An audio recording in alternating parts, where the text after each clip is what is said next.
Good morning. Online class के अंतर्गत में आज बीएड सेकेंड ईयर भौतिक विज्ञान शिक्षण के बारे में हम आज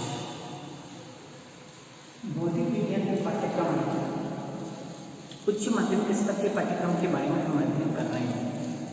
तो इस कड़ी में हमने पहले सैद्धांतिक पाठ्यक्रम के बारे में हमने पढ़ा था कि पहली इकाई में स्थिर विद्युतिकी के बारे में पढ़ा, सेकंड इकाई में धारा विद्युत के बारे में, थर्ड इकाई में विद्युत धारा के चुंबकीय प्रभाव एवं चुंबकत्व के बारे में हम उसमें अध्ययन करेंगे। फिर नेक्स्ट है वैद्युत चुंबकीय प्रेरण और प्रत्यावर्ती धाराओं के बारे में सीनियर यानी उच्च माध्यमिक स्तर पर पढ़ाया जाएगा।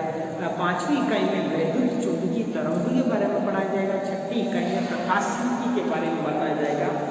सातवीं इकाई में द्रव्य एवं विकिरणों की वेद प्रकृति क्या है इसके बारे में विस्तार से बताया जाएगा। आठवीं में परमाणु नाभिकी में रदरफोर्ड के नियम और ये सारे नियम बताए। ये तो परमाणु और नाभिकी में परमाणु और नाभिकी में अल्फा बीटा गामा किरणों के बारे में विस्तार से अध्ययन किया जाएगा। लेकिन नेक्स्ट यूनिट इलेक्ट्रॉन में हम चालक, कुचालक और अर्धचालक के बारे में विस्तार से अध्ययन करेंगे। इसके साथ साथ में ही जो संचार की व्यवस्था है, जो लास्ट आज यूनिट था, उसमें संचार के किस प्रकार ये किरणें, विद्युत किरण, ये ओम का नियम है, ये सारे आकाश तरंगों का संचरण किस प्रकार होता है, उसके बारे में विस्तार से बताया गया है। अब ये तो बताया गया सैद्धांतिक रूप से। अब प्रायोगिक रूप से हम किस प्रकार उसका अध्ययन करेंगे, वह आपको निम्नलिखित बिंदुओं के द्वारा सामने प्रदर्शित है। लेकिन उसके पहले हम जब लैब में जाते हैं तो जो लैब का जो इंचार्ज है वह आपको सामान्य जानकारी आपको प्रदान करता है कि किन उपकरणों का क्या उपयोग है वह आपको बताएगा। जबकि यह ज्ञान आपको सैद्धांतिक रूप से आपकी क्लास में आपको दिया जा चुका होगा कि आपकी क्लास में डायग्राम बनाकर आपको प्रत्यक्ष रूप से बताया होगा। तो वह ज्ञान को व्यवहारिक रूप में आप प्रैक्टिकल रूप में किस प्रकार करेंगे वह आपको प्रयोगशाला में बताया जाता है। प्रयोगशाला में किन किन प्रकार की सावधानियों का उपयोग करना है और किस प्रकार हमें समय को निर्धारित रखते हुए समय के अनुसार हमें कार्य करना है, वह सारी जानकारियाँ आपको दी जाती हैं। तो आज हम प्रायोगिक भौतिक विज्ञान के पाठ्यक्रम उच्च माध्यमिक स्तर के प्रायोगिक के अंतर्गत में क्या क्या टॉपिक वो है उनके अंतर्गत में हम पढ़ेंगे। पहला है विभवांतर तथा धारा के बीच ग्राफ खींचकर धारा की प्रति सेंटीमीटर प्रतिरोध को ज्ञात करना। ठीक है ना। पहला क्या है, विभवांतर तथा धारा के बीच ग्राफ खींच लेते हैं और ग्राफ खींचकर दिए गए तार का प्रति सेंटीमीटर प्रतिरोध करना, ज्ञात करना, यह हमारा पहला टॉपिक। फिर उसके बाद में दूसरा आता है मीटर से किसी दिए गए तार का प्रतिरोध ज्ञात करके उसके पदार्थ की प्रतिरोधकता ज्ञात करना। भाई किस प्रकार की प्रतिरोधक क्षमता कितनी है वह ज्ञात करने के लिए हम इस सेकंड यूनिट का उपयोग करेंगे।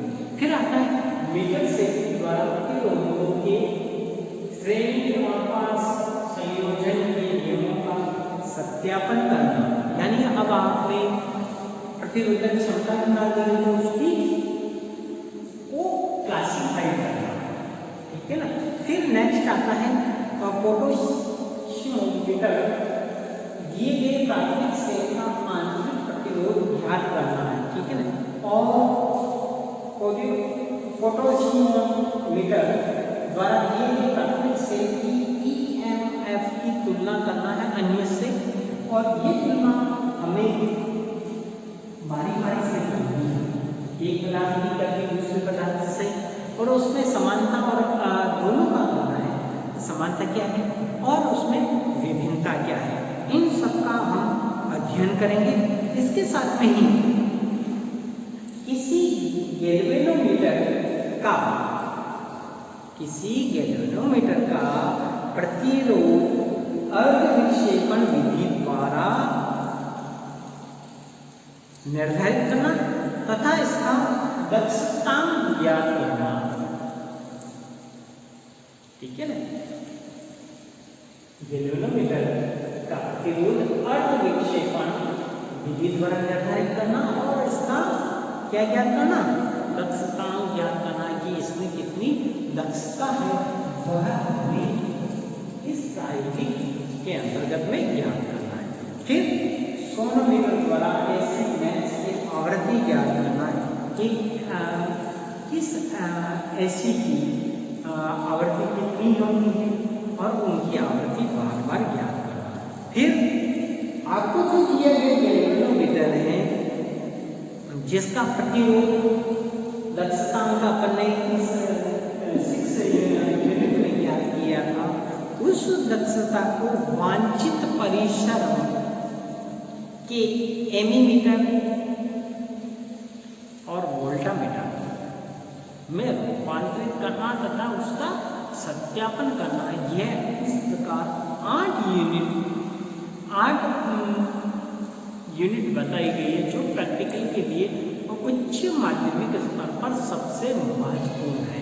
ये अपन ने इसको शॉर्ट में और संक्षेप में इसको अपन ने देखा है। तो आज हमने प्रायोगिक परीक्षा के अंतर्गत में कौन सी प्रयोग प्रैक्टिकल हमको करना है, इसके लिए अब आपको ये प्रयोग करने हैं। इसके साथ साथ में आपको बहुत सारी जिम्मेदारी मिलती है क्योंकि आप उस लेब के अंतर्गत जाते हैं तो हमें कई प्रकार की सावधानियाँ भी रखनी पड़ती है। तो हम उपकरण का इस्तेमाल करते समय हमें कई प्रकार की सावधानियों का ध्यान में रखना है। तो उन सावधानियों को आज बारी बारी से बताने से कोई उसका अर्थ नहीं रहता, क्योंकि आप खुद जानते हैं कि किस प्रकार की सावधानियां रखनी चाहिए। किसी केमिकल की है, विद्युत धारा की, कहीं आपको विद्युत धारा का झटका नहीं लग जाए, इस सारी चीज़ों को आपको ध्यान में रखते हुए अपनी प्रैक्टिकल नॉलेज को बढ़ाना है। और आपका जो इंचार्ज है उसके इंचार्ज के निर्देशन में कार्य करना है।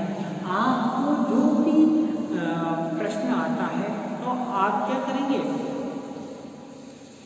अपने इंचार्ज से प्रश्न करके फिर उसका हल ढूंढने का प्रयास करेंगे। देखिए, क्योंकि आप एक ऐसे टीचर बनने जा रहे हैं, तो टीचर बनने जा रहे हैं तो अब आपकी जिम्मेदारी है कि आप में से साइंस की जो होंगे वह साइंस में बहुत अधिक रुचि लेते हैं।